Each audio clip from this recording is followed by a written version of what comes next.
کے لیے جو اس پوری سرشٹی کا پالنہار ہے، وہ پروردگار ہے جسے پکارنے کے لیے آدمی کا انسان ہونا شرط ہے۔ اللہ تیرا احسان کہ تو نے مجھے اس ملک کے ہندوستان میں پیدا کیا، تیرا احسان کہ تو نے مجھے انسان بنایا، تو چاہتا تو جانور بھی بنا سکتا تھا، پھر تیری مرضی کہ تو حلال جانور بناتا یا حرام جانور بناتا۔ تیرا احسان کہ تو نے مجھے اس دروازے سے قریب رکھا جو دروازہ تیری کائنات کا پیارا دروازہ ہے۔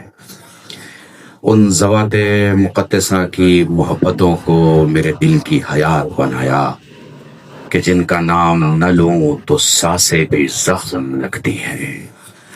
اللہ تیرا احسان کہ تو نے مجھے آنکھ سے دیکھنے کی طاقت دی، تو پھر دیواروں کو ہٹانے کا ہنر بھی دیا کہ پردے کے اس پار بھی دیکھ اور پردے کے اس پار بھی دیکھ۔ تو نے مجھے کان دیا تو پھر اہل بیت کا وہ راستہ بھی دیا کہ مجھے اپنوں کی پکار سنائی دیتی ہے تو مجھے مظلوموں کی بھی آواز سنائی دیتی ہے۔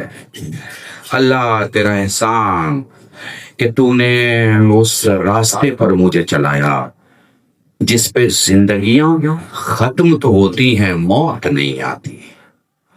پتہ نہیں اگر آپ میرے ساتھ ہیں، مجھے ذرا وقت بتا دیا جائے کہ 3-4 منٹ، 5 منٹ، 7 منٹ، کتنے منٹ مجھے بولنا ہے تو میں اتنے ہی دیر میں اپنی بات ختم کر لوں۔ دیکھیے یہ مجھے پتا ہے کہ وقت بالکل نہیں ہے، میں بھی آغا کو سننا چاہتا ہوں، اور میرے ساتھ اس وقت جتنے میرے سینئر علماء نے ابھی گفتگو کی ہے، بے پناہ خوبصورت گفتگو اور بہت کم لفظوں میں۔ خطیب کا امتحان ہی نہیں ہوتا کم وقت میں، خطیب کو خود اچھا لگنا چاہیے کہ کم وقت میں وہ زیادہ سے زیادہ بات کہہ لے۔ اگر وہ کم وقت میں زیادہ سے زیادہ بات کہہ لیتا ہے تو اس کا مطلب ہے کہ اسے 40 برس ہو گئے ہیں مجلس پڑھتے ہوئے، یہ ہنر اسے آتا ہی ہے 40 برس کے بعد، اس کے پہلے نہیں آتا۔ کوششیں لوگ کرتے ہیں، پھر 1.25 گھنٹے تک بات مان جاؤ، کم کرتے ہیں اور بہت ہی کم لفظوں میں آپ کو بتاتے ہیں کہ اللہ نے یہ مخلوق جو انسان سے تشیع کی شناخت ان کا سامنے آتی ہے، اسے الگ الگ عہد میں، الگ الگ زمانے میں الگ الگ نام دیا گیا۔ کبھی اسے مختار کہا گیا، کبھی اسے خمینی کہا گیا، کبھی اسے خامنائی کہا گیا، کبھی اسے سیستانی کہا گیا۔ اب یہ کیسے لوگ ہوتے ہیں، یہ کون لوگ ہوتے ہیں، یہ کہاں سے آتے ہیں؟ بس 2 منٹ میرے ساتھ رہیے، شاید میں کوشش کرتا ہوں میں آپ کو سمجھا پاؤں۔ دنیا میں 3 قسم کے لوگ ہوتے ہیں رکے صاحب، دنیا میں 3 قسم کے لوگ ہوتے ہیں۔ ایک کے لیے پیسہ بہت امپورٹنٹ ہے، دوسرے کے لیے لائف بہت امپورٹنٹ ہے، ایک کے لیے سب کچھ پیسہ ہے، ایک کے لیے سب کچھ لائف ہے۔ وہ جو پیسے کو سب کچھ سمجھتا ہے نا، وہ بھی ایک وقت میں آ کے لائف کے لیے اپنا پیسہ قربان کرنے لگتا ہے۔ لیکن ایک تیسری مخلوق ہے، الگ مخلوق ہے، وہ نہ پیسے کو بڑا سمجھتی ہے نہ لائف کو بڑا سمجھتی ہے، وہ مقصد کو بڑا سمجھتی ہے، مقصد کو بڑا سمجھتی ہے۔ یہ کون سے لوگ ہیں؟ یہ ایک عراق میں چھوٹی سی زمین ہے، اس اجڑی ہوئی زمین میں کسی نے اپنا محل کچھ ایسا بنایا کہ آسمان کے سورج کو بھی جو روشنیاں لینی ہوتی ہیں تو وہ کربلا میں قیام کرتا ہے۔ ساری روشنیاں مکانوں کو روشن کرتی ہے، کربلا نسلوں کو روشن کرتی ہے، نسلوں کو روشن کرتی ہے۔ تمہیں پتا ہے ایک بات، تمہیں جو دین غدیر سے ملتا ہے، بڑا جملہ کہنے جا رہا ہوں، تمہیں جو دین غدیر سے ملتا ہے وہ دین بھی مکمل نہیں ہوتا جہاں تم کربلا جا کے نہ آ جاؤ۔ بہت بڑا جملہ میں نے کہا ہے، کربلا تمہاری ایمان کا امتحان۔ کوئی کہہ رہا تھا کہ آیت اللہ خامنہئی میں یہ طاقتیں کہاں سے آ گئی، یہ کمال کہاں سے آ گیا؟ اس کی وجہ ہے یہ کربلا کے مسافر ہیں. جو کربلا کے مسافر ہوتے ہیں ان میں کمال ہی کمال ہوتا ہے، ان میں کمال ہی کمال ہوتا ہے. بس بہت کم لفظوں میں بات ختم کر دوں گا. اگر مجھے اجازت ہے تو میں 1-1.5 منٹ میں آپ کو بتاتا ہوں کہ آخر چل کیا رہا ہے، یہ ہو کیا رہا ہے. لوگ سمجھتے تھے ایران میں مدرسہ ہے، لوگ سمجھتے تھے ایران میں حوزہ ہے، لوگ سمجھتے تھے غریب ماں باپ اپنے بچے کو پڑھا کے جب کہیں کوئی کچھ اسکول وسکول کا مسئلہ نہیں ہوتا ہے تو کسی سفارش کر کے ایران بھیجتے تھے. 2-4 سال پڑھا کے یہ وہاں سے مولوی بن کے آ جاتے ہیں ماما لگا کے، اور اس کے بعد اپنے بچوں کو پالنا شروع کر دیتے ہیں. انہیں کیا پتا تھا کہ یہ ممبر سے خیبر پڑھنے والے اور ہیں اور ہواؤں میں خیبر بھیجنے والے اور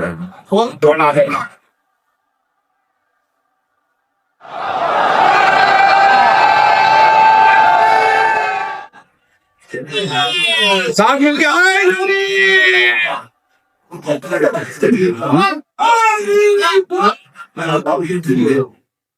میرے عزیزان، میرے عزیزان، یہ ہماری چھوٹی چھوٹی محبتیں ہیں.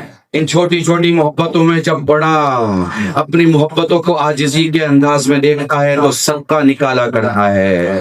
ہم اس مجلس میں اس نسل کی تعریف کرنا چاہتے ہیں جو روپیوں سے صدقہ نہیں جانوں سے صدقہ اتارا کرتا ہے. ہم اس ایران کی بات کر رہے ہیں. تو سمجھا آپ نے میں آپ کو کہاں لے کے آ گیا؟ یہ سوچتے ہیں کہ ممبروں پہ خیبر پڑھنے والے یہ مولوی کیا کر سکتے ہیں. ہم نے جب ممبر پہ پڑھنا تھا تو ممبر پہ پڑھا، اور جب فضا میں بھیجنا تھا تو فضا میں بھیجا. کمال کی بات یہ ہے کہ اردو بولنے والے کو تو عربی بولنا نہیں آئی، مگر دنیا کے سارے میڈیا کو فتح بھی یاد ہو گیا اور خیبر بھی یاد ہو گیا.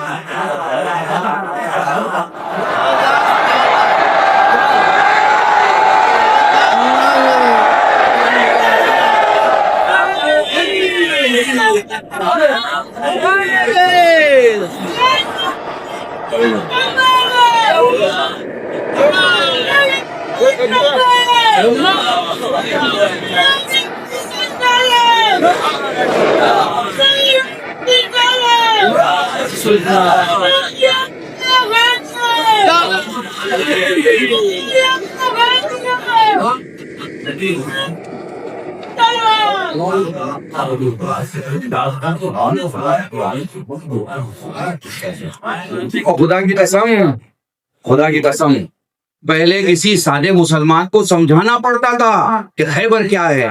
آج پوری دنیا کو بولنے کے بعد سمجھانا نہیں پڑتا کہ خیبر کیا ہے. اور سنو خیبر کیا ہے، اس کی پہچان یہ ہے کہ جب سب فیل ہو رہا ہو تو کوئی مردانہ توانا آ کے بتاتا ہے طاقت ہمارے پاس ہے، قوت ہمارے پاس ہے. جب دنیا میں انسانوں کی تدبیریں فیل ہو رہی ہوتی ہے تو میرے تدبیر ہوا میں آ کے آ جاتی ہے کہ تم سمجھتے تھے کہ ترقیاں تمہارے مقدر کا حصہ ہیں، اور یہ کیا جانے کہ وہ ماتھے، وہ پیشانیاں جو امام باڑوں کے دروازے پر سجدہ ریز ہوا کرتی ہیں، خدا ان پیشانیوں کے مقدر میں کبھی زوال نہیں لکھا، کبھی زوال نہیں دیتا. وہ کمال کی حدود میں چلے جاتے ہیں. اب ایک بات اور یہی ختم کر دوں گا، آپ میں اور ایران میں کیا فرق ہے؟ آپ میں اور ایران میں یہ فرق ہے کہ ایران ایک قوم ہے رہبر کے ساتھ ساتھ. آپ کیا رہبر ہے، آپ کیا قوم نہیں ہے. سوچئے گا آپ میری بات کو. کٹھور پولیٹکس میں ہوں، ایکٹیو سیاست کو سمجھتا ہوں. مجھے پتا ہوتا ہے کہ سیاسی پروگرام میں 8ویں مہینے کیا ہونے والا ہے اور 12ویں مہینے کیا ہونے والا ہے. میں ٹیلی ویژن چینل کے ایڈورٹیزمنٹ کے بہانوں کو بہت اچھے سے جانتا ہوں کہ بریک کے بعد کیا آنے والا ہے. میں اچھے سے سمجھتا ہوں کہ سیاست مدار اپنی مداری پہ جب آتا ہے تو وہ کسی کس اشارے پر نچانے کی کوشش کرتا ہے. مجھے اچھے سے معلوم ہے کہ یہ کیا کہتے ہیں، کیا کرنا چاہتے ہیں اور کیا نہیں کرنا چاہتے. ہم میں اور ایران میں کیا فرق ہے؟ یہ وقت ہے کہ آپ جمع ہوں، آپ متحد ہوں، آپ جاگیں، آپ سمجھیں. ہمارے پاس قوم نہیں ہے، قوم نہیں ہے. رہبر ڈھیر سارے رہبر ہیں. رہبر کی ہمارے یہاں کوئی کمی نہیں ہے، قوم نہیں ہے. ہمارے یہاں قوم نہیں ہے.